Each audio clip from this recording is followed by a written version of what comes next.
Alright, it's time now once again for video game reviews. This is episode number 8. And for this one, we're going to be moving over to the NES and reviewing a classic Nintendo game.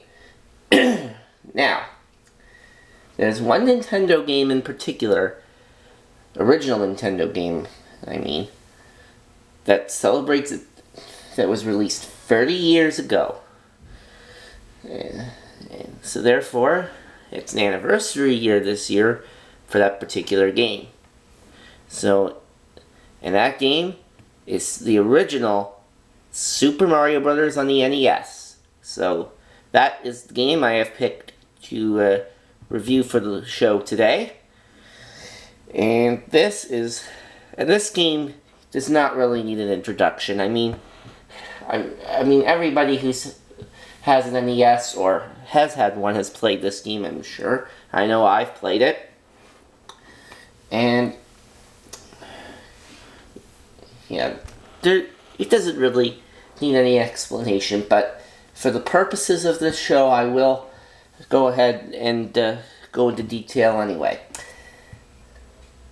In this game, you go through 8 different worlds with 4 levels in each world, 32 levels total, trying to rescue Princess Toadstool from Bowser, or King Koopa as the case may be, for this game.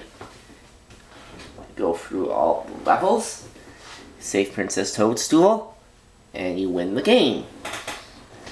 Now,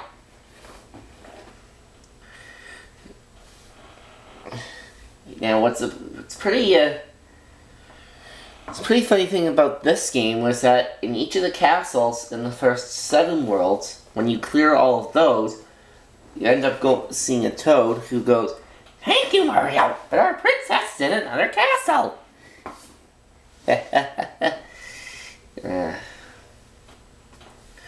And there's lots of enemies in this game that you have to be careful of.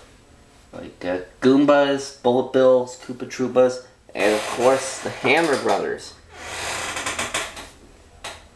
And of course you can earn extra lives along the way. Every 100 coins you get, of course, earns you an extra life. And when clearing a level, if you're able to jump on the very top of the flagpole at the end, 5,000 points. But like at the beginning of the game, it's easy, but later on in the game, when you're in those later levels, that's when you have to be really careful with your lives. Because in later stages of the game, the levels are harder, and so yeah, you have to be careful. So if you use up all your lives before you reach the end of the game, it's game over.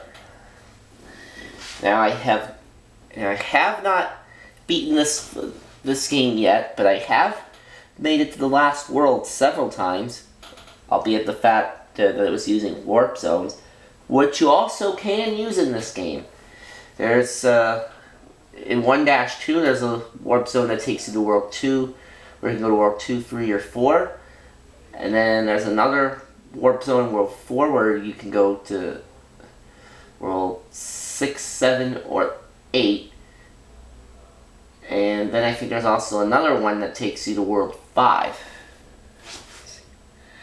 And yeah, there you go. Super Mario Bros. For the NES. A great classic Nintendo game. You can't go wrong with that. This is definitely a must-own for any NES owner.